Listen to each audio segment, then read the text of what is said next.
அல்ஹம்துலில்லாஹ்.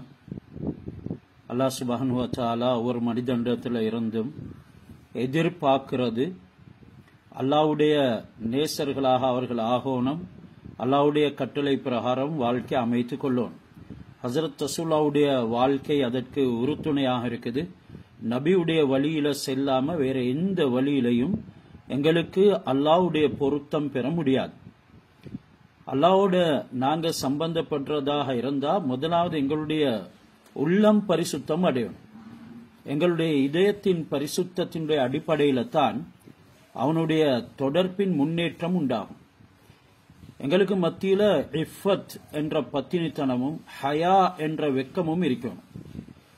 அல் இஃபத்து அல் ஹயாஉ சிஃபத்தானி முத்தலாசிமத்தானி. இந்த பேணுதல், பத்தினித்தனம், வெக்கம் என்கிறது ரெண்டும் ஒன்றோடு ஒன்று இணைந்த சிஃபத்துகள். யாரு ஒரு பத்தினித்தனம் உடையவராக, பேணுதல் உடையவராக இருப்பாரோ அவரு கான ஹையன், வெக்கமுடையவராகவும் இருப்பார். யார் வெக்கமுடையவராக இருப்பாரோ அது ஆணாக இருந்தாலும் பெண்ணாலும் கான அஃபீஃபன், பத்தினித்தனம் உடையவர்களாக மாறிவிடுவாங்க. அல் ஹயாஉ ஹுவல் பாஇசு அலல் இஃபத்தி. பத்தினித்தனத்தை தூண்டக்கூடியது வெக்கம் தான். இந்த வெக்கம் யம்னல் இன்சான மினல் வகூஇ ஃபில் முஹர்ரமாத்தி. ஹராமான விடயங்கள்ல நிகழ்றதை விட்டும், ஹராமான விடயங்களை செய்யறதை விட்டும் மனிதனை பாதுகாக்கும். அவன்கிட்ட இருக்கக்கூடிய பத்திரித்தனம் அவன் பாதம் சருகி போவதை விட்டும் காப்பாற்றும். கெட்ட விடயங்கள்ல இருந்து அவனை எல்லா நிலைமைகளையும் விடுவிக்கும். இந்த பத்தினித்தனம், வெக்கம் என்ற ரெண்டும் நல்ல குணங்களில் நின்றும் உண்டானது. அல்லாஹ் சுப்ஹானஹு வ தஆலா அந்த நற்குணத்தை விரும்புகிறார். ஹஜ்ரத் ரசூலுல்லாஹி ஸல்லல்லாஹு அலைஹி வஸல்லம் அவங்க பத்தினித்தனத்துல உயர்கட்டத்தில் இருந்தாங்க. ஹஜ்ரத் ரசூலுல்லாஹி ஸல்லல்லாஹு அலைஹி வஸல்லம் அவங்க உயர் குணங்களை மனிதன் தனக்குள்ள ஆக்கிக்கொள்ள வேண்டும் என்ற விஷயத்துல நிதமும் போதனைகளை செய்வாங்க. அல்லாஹ்வுடைய பொருத்தம் பெறறதுக்கு, சொர்க்கம் அடைகிறதுக்கு இந்த ரெண்டு சிஃபாத்துகளும் ஒவ்வொருத்தையும் இருக்கணும். உண்மையான மூமின்களுடைய அடையாளங்களும் இந்த ரெண்டு சிஃபாத்துகளும் தான். சாலிஹானவர்களுடன் ஒன்று சேர்றதுக்கு அல்லாஹ் சுப்ஹானஹு வ தஆலா பாக்கியங்களை நசீபாக்குறதும் இந்த பத்தினித்தனமும் வெக்க குணத்தும் கொண்டு தான். பத்தினித்தனமும் வெக்கமும் யார்கிட்ட இருக்குதோ அவங்க தான் மானங்களை பாதுகாத்துக் கொள்வாங்க, மற்றவங்களுடைய மானத்தையும் பாதுகாப்பாங்க. நசபுகள் என்ற சந்ததிகளையும் பாதுகாப்பாங்க, மேலும் பொருட்களையும் பாதுகாத்துக் கொள்வாங்க. இந்த வெக்கமும் பத்தினித்தனமும் இல்லாதவங்க அவங்களுக்கு கிடைக்கக்கூடிய பொருளை எந்த வழியில செலவழிக்கிறதுங்கிறத கூட பொருட்படுத்த மாட்டாங்க. ஹராமான அனைத்து விடயங்கள்லையும் அதனை செலவு செய்வாங்க. இதனால அல்லாஹ்வுடைய கோபத்துக்கு, அல்லாஹ்வுடைய லானத்துக்கு ஆளாகுவதுடனே நாள மறுமையிலும் தோல்வியை பெற்றவர்களுடைய கூட்டத்தில் ஆகிடுவாங்க. எனவே இந்த வெக்கம், பத்தினித்தனம் என்கிறது ஈமானோட இணைந்தது. இதை கொண்டு தான் அனைத்து நலவுகளும் உண்டாகும். இது எல்லா சந்தர்ப்பத்திலையும் எங்களிடத்துல வரவழைத்துக் கொள்றதுக்கு நாங்க முயற்சி செய்யணும். நாங்க சென்ற ஆயத்துகள்ல தௌபாவுடைய சில விஷயங்களை பத்தி பார்த்தோம். எனவே அவைகள் ஒவ்வொன்றும் ஒவ்வொரு தலையங்கங்கள். அதனுடைய விரிவாக்கங்களின் பக்கம் நாங்க போகல, மாறாக சூரத்துன் நிசாவுல அதுக்கு ஏற்ப சில தஃசீர்கள் சொல்லப்பட்டிருக்குது. அதிலும் முக்கியமானவற்றை தான் உங்களுக்கு நாங்க எடுத்து வைப்போம். ஏற்கனவே அல்லாஹ் சுப்ஹானஹு வ தஆலா பாவம் செய்யக்கூடியவர்களுக்கு அவகாசம் கொடுக்கிறான் தௌபா செய்வதற்காக. ஒரு ஹதீஸ்ல இருக்குது, கால ரசூலுல்லாஹி ஸல்லல்லாஹு அலைஹி வஸல்லம் சொன்னாங்க, சாஹிபல் யமீனி அமீனுன் அலா சாஹிபிஷ் ஷிமாலி. வலப்புறத்தில் இருக்கக்கூடிய மலக்கு, அதாவது ரகீப் அதீத் என்ற மலாய்க்காமார்கள் பாவங்களை மற்றும் நன்மைகளை பதிவு செய்யறதுக்கு சாட்டப்பட்டிருக்கிறாங்க. இந்த வலப்பக்கத்தில் இருக்கக்கூடிய மலக்கு அமீனுன் அலா சாஹிபிஷ் ஷிமாலி, இடது பக்கம் இருக்கக்கூடிய மலக்கின் மீது ஒரு நம்பிக்கையாளராக இருக்கிறார். எந்த அளவுக்குண்டா, ஃபைதா அமிலல் அபுது ஹசனத்தன், அடியான் ஒரு நல்ல செயலை செஞ்சிட்டா யக்துபுலஹு சாஹிபுல் யமீனி அஷ்ரன், அந்த சாஹிபுல் யமீன் வலது பக்கத்தில் இருக்கக்கூடிய அடியாருடைய வலது தோல் புஜத்தில் இருக்கக்கூடியவர் அந்த ஒன்றுக்காக வேண்டி 10 நன்மைகளை எழுதுகிறார். அதாவது அவருடைய டியூட்டியில அவர் ஒரு நம்பிக்கையாளராக இருக்கிறதன் காரணமாக அதுல எந்த விதமான குறையும் செய்ய மாட்டார். அடியான் எப்ப நன்மை செய்வான் என்கிறத பார்த்து கொண்டே இருக்கிறார். அப்படி நன்மையை செய்ததுமே அவர் ஒன்றுக்கு 10 மடங்கு எழுதுகிறார். வைதா அமில செய்யத்தன் அராத சாஹிபு ஷிமாலி அயக்துப, அடியான் ஒரு பாவத்தை செய்கிறான். இந்த நேரம் சாஹிபு ஷிமால் இடது பக்கம் இருக்கக்கூடியவர், இடது தோல் புஜத்தின் பக்கம் இருப்பவர் மலாய்கா அதனை எழுதுவதற்கு முனைகிறார். கால சாஹிபுல் யமீனி அம்சிக் அம்சிக், வலது பக்கத்தில் இருக்கக்கூடியவர் கொஞ்சம் நில்லுங்க நில்லுங்க. ஃபயம்சிகு சித்த சாஆத்தின், இப்படி 6 மணித்தியாலங்கள், அவு சபஅ சாஆத்தின் அல்லது 7 மணித்தியாலங்கள் அவருக்கு ஒரு அவகாசம் கொடுக்கப்படுது. ஃபைனிஸ்தக்ஃபர ஃபீஹா, அந்த 6-7 மணித்தியாலங்களுக்குள்ளே இந்த அடியான் பாவம் செய்தவர் இஸ்திக்ஃபார் செய்து விடுவார் என்றால் லம் யக்துப் அலைஹி, அந்த இடது பக்கம் இருக்கக்கூடியவர் அதனை எழுத மாட்டாரு. மாறாக வ இல்லம் யஸ்தக்ஃபிர், அப்படி இஸ்திக்ஃபார் செய்து பாவ மன்னிப்பு கேட்கவில்லை என்றால் கதப செய்யத்தன் வாஹிதத்தன், ஒரே ஒரு பாவம் செய்ததாகத்தான் எழுதி விடுவார். நன்மைக்கு 10 மடங்கு, ஒரு நன்மைக்கு 10 மடங்கு கூலி வழங்கக்கூடிய அல்லாஹ் இரக்கம் உள்ளவன், எந்த அளவுக்கு அடியானோட விருப்பம் உள்ளவன், கருணை உள்ளவன். அதே நேரம் அவன் எந்த அளவுக்கு அடியானுக்கு மன்னிப்பு கொடுக்கிறதுக்கு அவகாசம் கொடுத்திருக்கிறான் என்கிறதனை எங்களுக்கு உணர முடியும். அங்க சந்தர்ப்பத்தை அல்லாஹ் சுப்ஹானஹு வ தஆலா கொடுக்கிறதோட அடியான் செய்த பாவத்துக்கு இஸ்திக்ஃபார் தௌபா செய்ய இல்லண்டா அல்லாஹ் ஒரே ஒரு பாவத்தை தான் அவன் செய்ததாக எழுதுகிறான். எனவே அல்லாஹ் எந்த அளவுக்கு அடியான தன்னிடத்துல சமீபமாக்கி கொள்வதற்கு உண்டான விதிமுறைகளை ஏற்படுத்தி இருக்கிறான் என்கிறது எங்களுக்கு விளங்க இயலும். இன்றைக்கு நாங்க 19வது ஆயத்தை ஓத இருக்கிறோம். சூரத்துன் நிசாவுல யா அய்யுஹல்லதீன ஆமனு லா யஹில்லு லக்கும் அன் தரிசுன் நிசாஅ கர்ஹா. அல்லாஹ் இந்த ஆயத்துல ஈமான் கொண்டவர்களை பார்த்து, விசுவாசிகளை பார்த்து ஒரு கட்டளையை விடுக்கிறார். ஈமான் கொண்டவர்களே, லா யஹில்லு லக்கும் அன் தரிசுன் நிசாஅ கர்ஹன், எந்த ஒரு பெண்ணையும் அவங்களுடைய அனந்தர சொத்தை உங்களுக்கு நிர்பந்தமாக அவங்கள நிர்பந்தித்து அவங்கள பலவந்தப்படுத்தி ஃபோர்ஸ் பண்ணி எடுக்க முடியாது. அது உங்களுக்கு ஹலாலாகவும் மாட்டாது. லா யஹில்லு லக்கும், உங்களுக்கு ஹலாலாக மாட்டாது. அன் தரிசுன் நிசாஅ கர்ஹன், பெண்களை வாரிஸ்காரர்களாக பலவந்தப்படுத்தி உங்களால் ஆக்கிக் கொள்ள முடியாது. மேலும் வலா தஅலுலுஹுன்ன லிதத்ஹபு பிபஅலி மா ஆதைதுமுஹுன்ன இல்லா அய்யதீன பிஃபாஹிஷத்தின் முபையினா, அந்த பெண்கள் பகிரங்கமான ஃபாஹிஷ்துன் முபையினா பகிரங்கமான மானக்கேடான விஷயங்கள் எனும் பொழுது இங்க ஜினா போன்ற விடயங்களும் அவங்க மோசமாக எல்லை மீறி பேசுவதற்கும் தான் சொல்லப்பட்டிருக்கிறது. சில தூசணங்கள் போன்ற வார்த்தைகள் இப்படி பேசக்கூடியவங்களுக்கு தான் இங்க அவங்க மானக்கேடான விஷயங்கள் செய்தால், அதாவது ஃபாஹிஷா என்ற வார்த்தை அதுக்கு பாவிக்கப்பட்டிருக்குது. ஜினா போன்ற விடயங்கள்ல அவர்கள் ஈடுபட்டால் அவங்களுடைய பொருள்களை எல்லாமே எடுத்துக்கொள்றீங்க. அது மட்டுமல்லாம அவங்கள வேறு கணவனை மணக்க விடாமலும் நீங்க தடுக்கிறீங்க. அப்படி செய்யாதீங்க. அவங்களோட நேர்மையாக இணங்கி இருங்க. வஆஷிருஹுன்ன பில் மஅரூஃப் என்று அல்லாஹ் சொல்றான். அத்துடனே ஃபைன் கரிஹ்துமுஹுன்ன ஃபஅஸான் தக்ரஹு ஷைஅன் வயஜ்அலல்லாஹு ஃபீஹி கைரன் கஸீரா. அந்த பெண்களை நீங்க ஏதாவது ஒரு விஷயத்துல வெறுத்தா அவங்கள உடனே நீக்கி விடாம கொஞ்சம் பொறுத்திருங்க. ஏன்னா நீக்கி விடுறது என்றதெல்லாம் வேற தஃப்சீர்கள் இருக்குது. ஒரு விஷயத்தை வெறுப்பீங்க, அதுல அல்லாஹ் சுப்ஹானஹு வ தஆலா வயஜல்லாஹு ஃபீஹி கைரன் கஸீரா உங்களுக்கு அதிகமான நலவுகளை வைத்திருப்பான். நீங்க சில விஷயங்களை வெறுப்பீங்க, ஃபஅஸா அன் தக்ரஹு ஷைஅன் அந்த வெறுக்கக்கூடிய விஷயத்துல உங்களுக்கு பாதைகளை ஏற்படுத்துவான் என்றெல்லாம் இங்க சொல்லப்பட்டிருக்குது.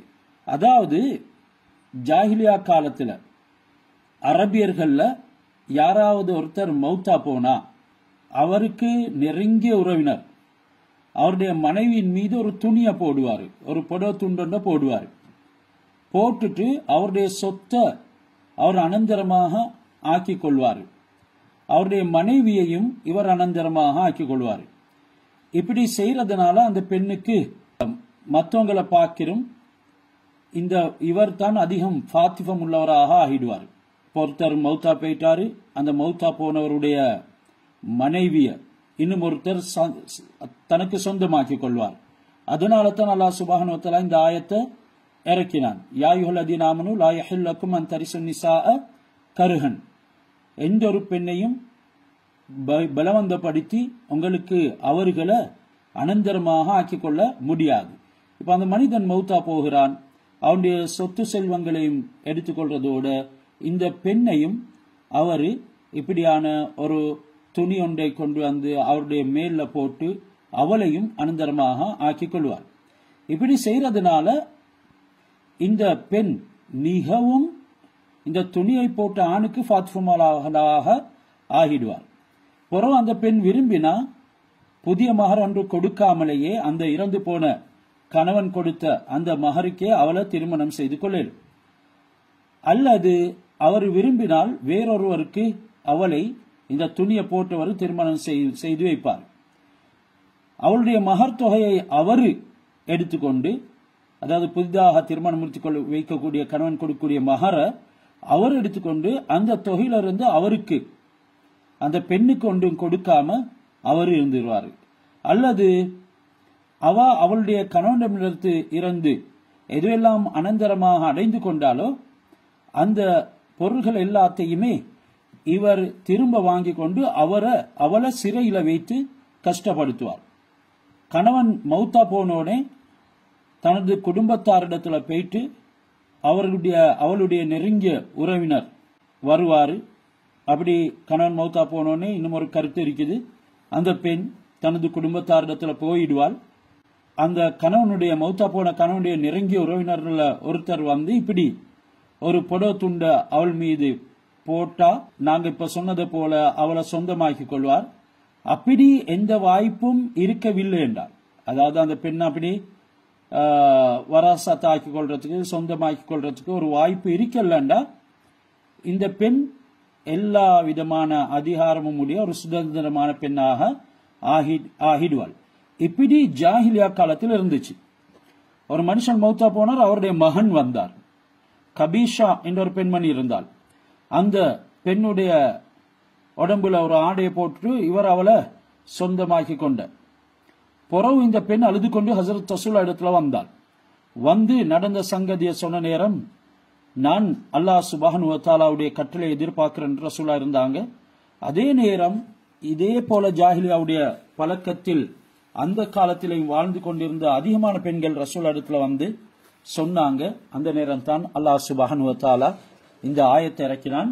யா அய்யுஹல்லதீன ஆமனூ லா யஹில்லு லக்கும் அன் தரிசுன் நிஸாஅ கர்ஹா. ஈமான் கொண்டவர்களே, பெண்களை பலவந்தப்படுத்தி நீங்க அவர்களை அனந்தரமாக்கிக் கொள்றது உங்களுக்கு அனுமதிக்கப்பட்டது அல்ல, அது உங்களுக்கு ஹலால் இல்ல என்ற இந்த வசனத்தை அல்லாஹ் சுப்ஹானஹு வ தஆலா இறக்கினான். எனவே இந்த மோசமான முறையில அந்த காலத்துல அப்படியான பெண்களோட நடந்து கொண்டாங்க.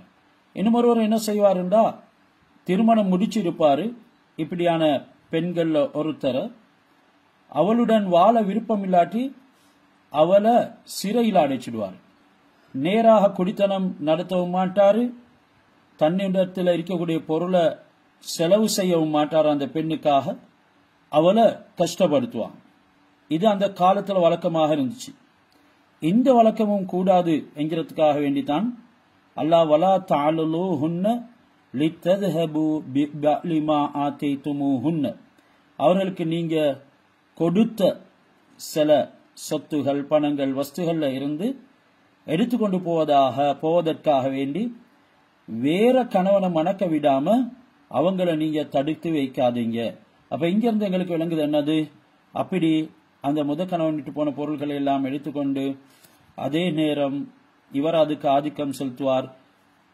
அதோட அந்த பெண்ணோட திருமணம் முடிச்சு அவர்களோட வாழ விருப்பம் இல்லைண்டா அவளை அப்படியே சிறையில வைத்துக் கொள்வாரு, வேறொரு திருமணம் முடிக்கவும் விட மாட்டாரு. இப்படியெல்லாம் பெண்களுடைய உரிமைகளை பறித்து மோசமான முறையில நடாத்தி கொண்டு இருந்தாங்க.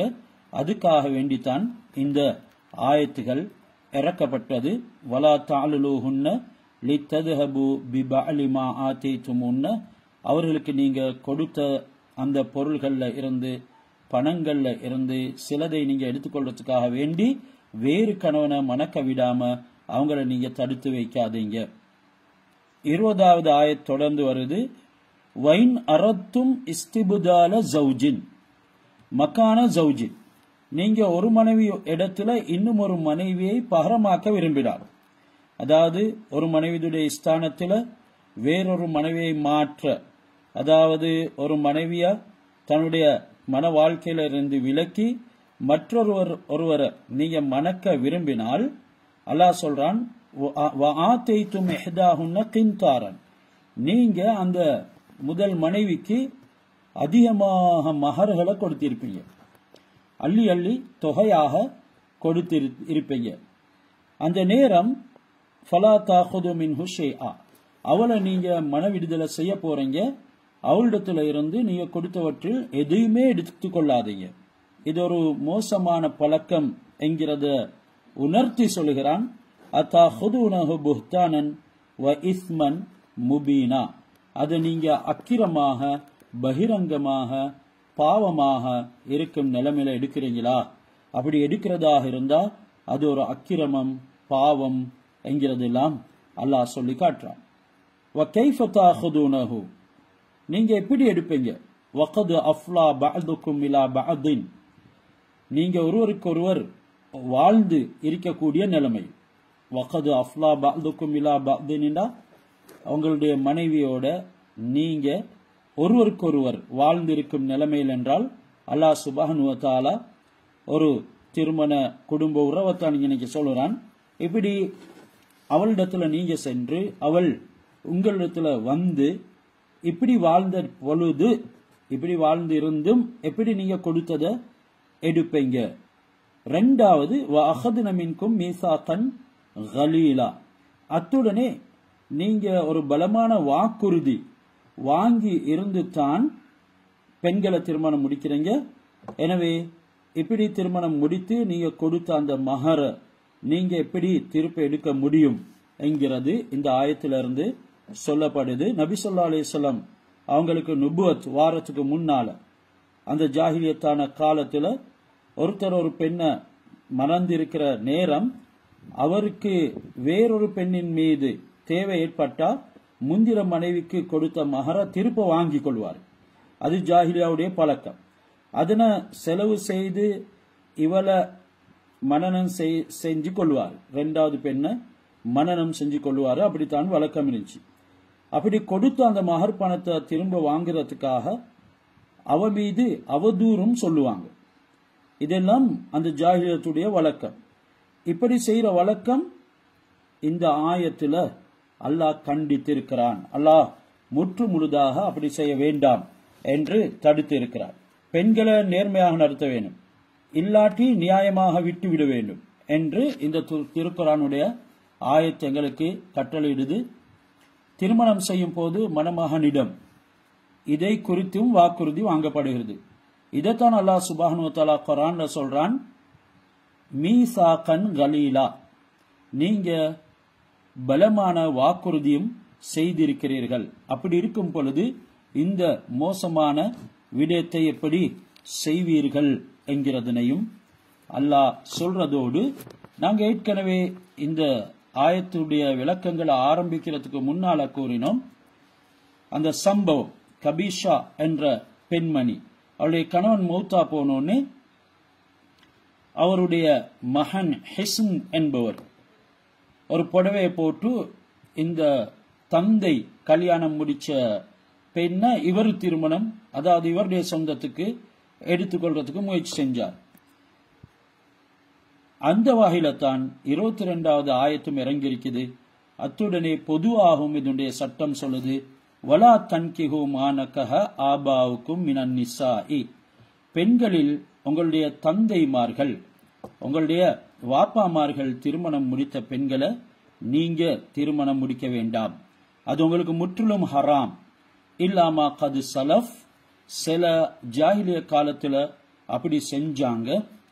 அந்த விஷயம் இதோட முற்றுப்புள்ளி வைக்கப்பட்டு விட்டது. இந்த ஆயத்து இறங்குறதோட அது முற்றுப்புள்ளி வைக்கப்பட்டு விட்டது. இல்லாமா கது சலஃப், அதாவது ஆரம்பத்தில் செய்ததை தவிர என்று சொன்னா இன்னைக்கு கருத்தை எடுத்துக்கொள்ள இயலாது. ஆரம்பத்தில் செஞ்சாங்க சரி, இப்பவும் இப்ப இனி அதே திருமணத்தில் வாழலாம் என்ற கருத்து அல்ல. அப்படி இருந்தால் உடனே அவர்கள் அதில் இருந்து விலகிவிட வேண்டும் என்கிறதைத்தான் இந்த குர்ஆனுடைய வசனம் எங்களுக்கு விளங்கப்படுத்துது. அதோட இந்த செயலை இன்னஹு கான ஃபாஹிஷத்தன் வ மக்தா வ ஸாஅ சபீலா என்று அல்லாஹ் சுப்ஹானஹு வ தஆலா வர்ணிக்கிறான். இது ஒரு ஃபாஹிஷா, கெட்ட செயல், மக்தன் அல்லாஹ்வுடைய கோபத்தை உருவாக்கக்கூடியது, வ ஸாஅ சபீலா பாதையால் மிகவும் மோசமானது. ஹஜ்ரத் ரசூலுல்லாஹ்வுக்கு நுபுவத் கிடைக்கிறதுக்கு முன்னால இப்படி தந்தைமார்கள் திருமணம் முடிச்ச பெண்களை அந்த மகன்மார்கள், மாற்றான் தாயுடைய மகன் திருமணம் முடிக்கிற வழக்கம் இருந்துச்சு. இந்த கெட்ட வழக்கம் இந்த ஆயத்தின் மூலமாக சம்பூர்ணமாக தடுக்கப்படுது. இப்படி இவங்கள் ஹராமாக இருக்கிறதோட 23வது ஆயத்தங்களை சொல்லுது, ஹர்ரிமத் அலைக்கும் உம்மஹாத்துக்கும், உங்களுடைய தாய்மார்கள் உங்களுக்கு ஹராமாக்கப்பட்டு விடுவார். ஏற்கனவே இங்கே சொன்னது போல தந்தைமார்கள் திருமணம் முடிச்ச எந்த ஒரு பெண்ணையும் முதல் மனைவியுடைய மகனோ யாரோ திருமணம் முடிக்க முடியாது. தந்தை தொட்ட எந்த ஒரு பெண்ணையும் மகனுக்கு தொட முடியாது. அத்துடனே அல்லாஹ் சுப்ஹானஹு வ தஆலா பெண்களில் யார் உங்களுக்கு மஹரமாகுவார்கள், அதாவது ஹராமாகுவார்கள், திருமணம் முடிக்க முடியாது என்ற அந்த குர்ஆன் ஆயத்தை நீளமாக சொல்றான். ஹர்ரிமத் அலைக்கும் உம்மஹாத்துக்கும், உங்களுடைய உம்மாமார்கள், தாய்மார்கள், இவங்க எல்லாருமே ஹராமானவர்களாக ஆகிடுவார்கள். உம்மஹாத்துக்கும் என்ற இந்த வார்த்தை அந்த பெற்ற தாயோட மட்டும் முடிஞ்சு விடுறது இல்லை. எங்களை பெற்ற தாய்மார்கள், எங்களுடைய தாயையும் தந்தையும் பெற்ற பாட்டிமார்கள், அவங்களோட தாய் தந்தையை பெற்ற முப்பாட்டிகள், இப்படியாக மேலாக போகக்கூடிய எல்லா தாய்மார்களும் ஹராமாகிடுவார்கள். அடுத்தது 2வது பனாத்துக்கும், உங்களுடைய பெண் மக்கள், உங்களுடைய புதல்விகள். புதல்கள் என்ற மகனுடைய மகள்மார் புதல்விகள், மகளுடைய புதல்விகள் பேத்திமார்கள், இவர்களுடைய பேத்திமார்களுடைய புதல்விகள் கீழ் நோக்கி போனாலும் சரிதான், இவர்கள் எல்லாருமே மஹரம் திருமணம் முடிக்கிறதுக்கு ஹராமானவர்களாக ஆகிடுவார்கள். 3வது அல்லாஹ் சொல்றான் அஹவாத்துக்கும், உங்களுடைய சகோதரிகள். இது ஒரே தாய் தந்தை பெற்ற சகோதரிகள், தந்தைக்கு வேறு பெண்கள் இருந்து அதன் மூலமாக கிடைத்த இவருடைய சகோதரிகள், தாய் வேற இருந்து பெற்றெடுக்கப்பட்ட சகோதரிகள். இப்படி இந்த 3 சகோதரிகளுடைய கேட்டகரியும் இதுல சேரும். இவர்களையும் திருமணம் முடிக்க முடியாது, அல்லாஹ் ஹராமாக்கி வச்சுக்கிறார்.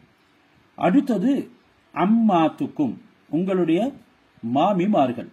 மாமி என்கிறது எங்களுடைய பாட்டன், அப்பா பெற்ற எல்லா பெண் மக்களும், பாட்டன் பெற்றெடுத்த எல்லா பெண் மக்களும், அதற்கு மேல் இருக்கக்கூடிய முப்பாட்டன், பாட்டனார்கள் பெற்ற பெண் மக்கள் எல்லோரையும் இது உள்ளடக்கும், மாமிமார்கள் என்ற வகையில். அடுத்தது ஹாலாத்துக்கும், தாயின் சகோதரிகள். தாயின் சகோதரிகள் சாட்சி பெரியம்மா, என்கிறவங்க இதுல வருவாங்க. இதன் அடிப்படையில் எங்களை தாயை பெற்றெடுத்தவங்க, அவங்கள பெற்ற தாய், அதே மாதிரி மாற்றான் தாய், இப்படி இந்த பெண்கள் அனைவரும் அதுல உள்ளடங்குவாங்க.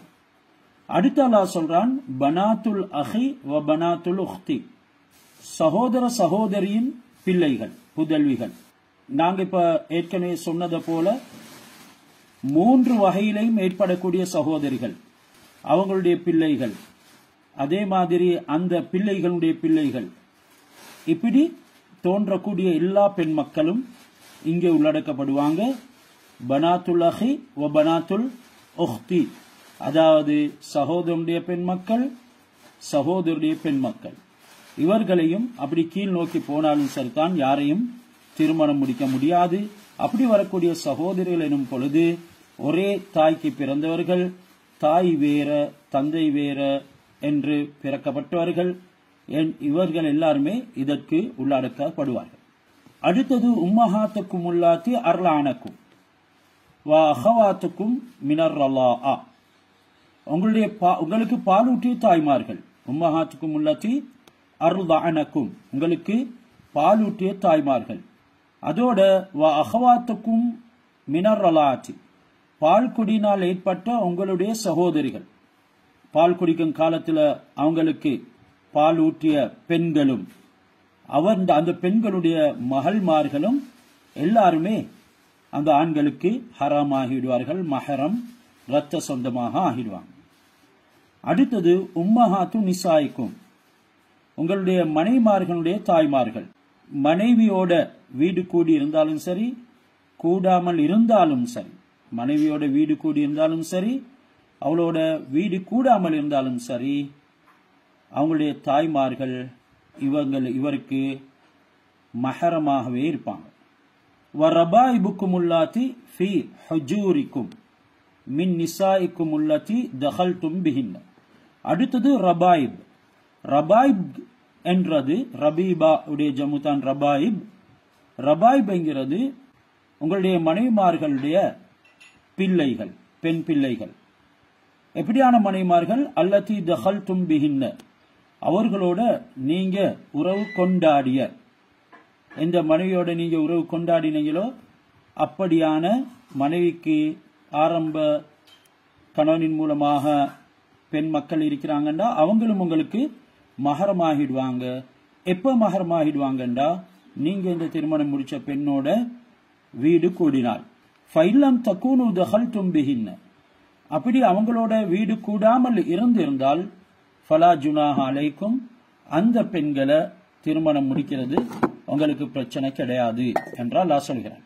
எப்போ உறவு உண்டாகிவிடுதோ அப்பொழுது தான் இந்த ரபீபா, அதாவது உங்களுடைய மனைவியுடைய முதல் கணவன் மூலமாக கிடைத்த அந்த மகள் மஹரமாகுவாள். அப்படி இல்லைண்டா அந்த நீங்க திருமணம் முடிச்ச இந்த பெண்ணோட வீடு கூடாத பட்சத்தில் அவள் மஹரமாக மாட்டாள். அவளையும் இவளை விலக்கிவிட்டு திருமணம் முடிக்கலாம் என்கிறது இங்கே சொல்லப்பட்டு இருக்குது.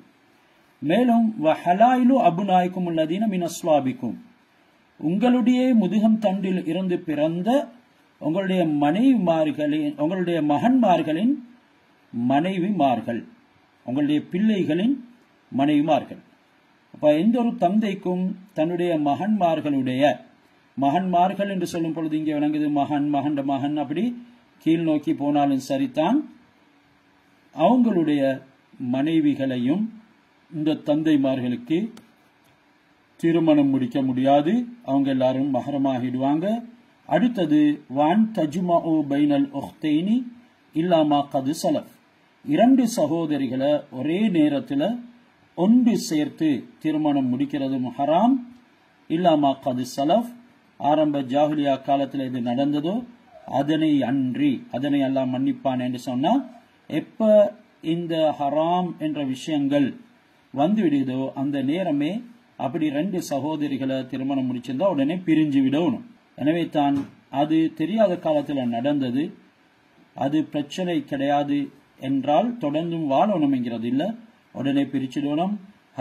ஹஸரத் ரசூலுல்லாஹி ஸல்லல்லாஹு அலைஹி வஸல்லம் அவங்க இந்த ஆயத்து இறங்கின உடனே அப்படி இருந்தவர்களை அனைவரையும் பிரித்து விட்டாங்க. இன்னல்லாஹக்கான கஃபூரர் ரஹீமா, அல்லாஹ் சுப்ஹானஹு வ தஆலா மன்னிக்க கூடியவனும் இரக்கமுடையவனாகவும் இருக்கிறான்.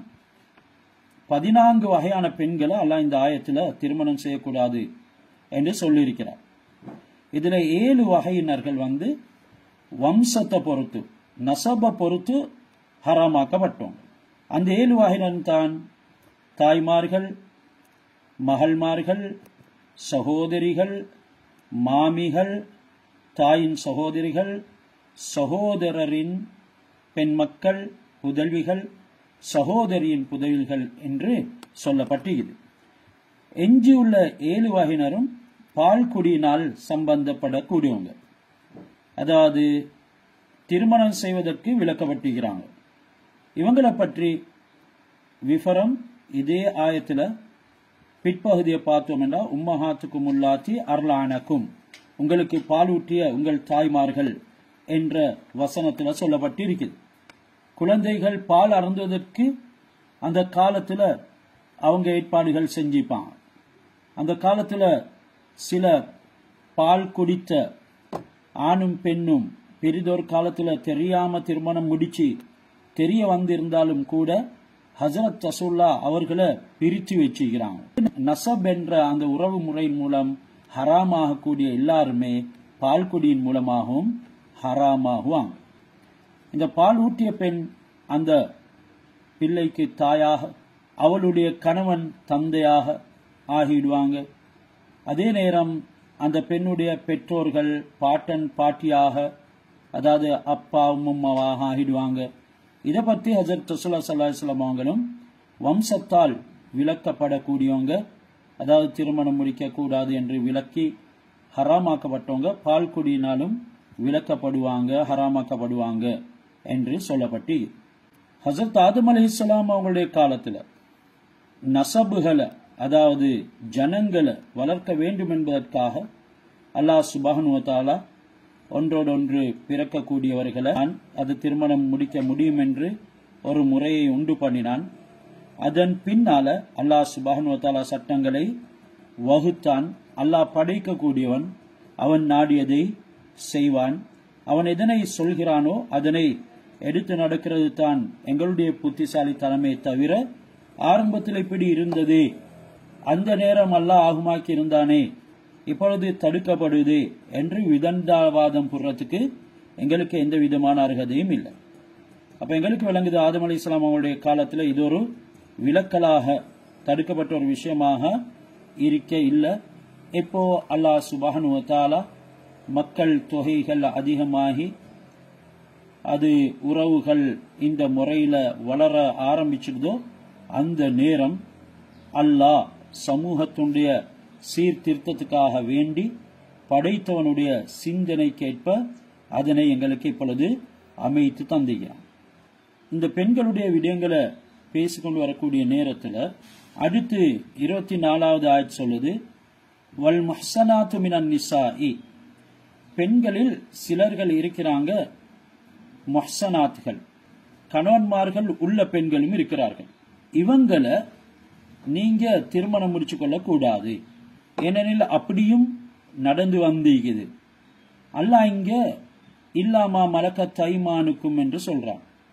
வல் முஹ்ஸனாத்து மினன் நிசாஇ இல்லாமா மலக்கத் ஐமானுக்கும் கிதாபல்லாஹி அலைக்கும், யுத்தத்துல கைதியாகி நீங்க அடிமை பெண்களாக உங்களுடைய வழக்கரங்கள் சொந்தம் கொண்டாடக்கூடியவர்களாக ஏற்படுத்திக் கொள்ளக்கூடிய பெண்களை தவிர, பெண்கள்ல கணவன்மார்கள் உள்ளவர்களை நீங்க திருமணம் செய்து கொள்வது கூடாது.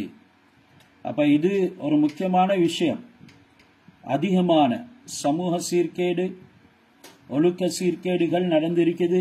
கணவன் இருக்கக்கூடிய பெண்ணையும் திருமணம் முடிக்கக்கூடிய ஒரு வளமை அன்றைக்கும் இருந்துச்சு, இன்றைக்கும் இருக்குது. இன்றைக்கு அது திருமணம் என்று இல்லாம இன்னும் ஒரு படி முன்னேறி பெரிய பாவம் என்ற ஒரு நிலைமைக்கு போயிட்டு இருக்குது. சில விஷயங்களை நான் உதாரணங்கள் சொல்ல விரும்பல, உங்களுக்கு தெரியும். சில பெண்கள் அவர்களுடைய தைரியத்தினால மோசமான தொடர்புகளை வச்சு கொண்டிருப்பாங்க கணவன் இருக்கும் பொழுதே. அதே நேரம் கணவன்மார்கள் தூர இருக்கிறாங்க அல்லது மனைவிமார்கள் கணவன்மார்களை விட்டும் தூர இருக்கிறாங்க. இதே போல சந்தர்ப்பங்கள்ல சமூகத்துக்கு காட்டிக்கொள்றது நாங்க திருமணம் முடிச்சுக்கிறோம் என்று சொல்லி. ஆனாலும் இவங்க திருமணத்திலிருந்து விலகியவர்களாக இல்லை.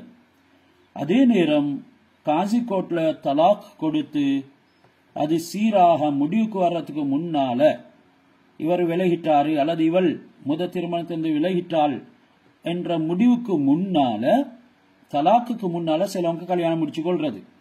இதெல்லாம் சேர்த்துதான் அல்லாஹ் சுப்ஹானஹு வ தஆலா இங்க சொல்லிக்கிறான். இப்படி எந்த கணவன் உள்ள பெண்ணையும் முஹ்சனாத்துகளை அவங்களுக்கு திருமணம் முடிக்க முடியாது, அடிமை பெண்களை தவிர. நீங்க யுத்தத்துல இருந்து பிடிச்சு கொண்டு வந்திருப்பீங்க, அவங்கள உங்களுக்கு அடிமை பெண்களாகவும் பாவிக்கலாம்.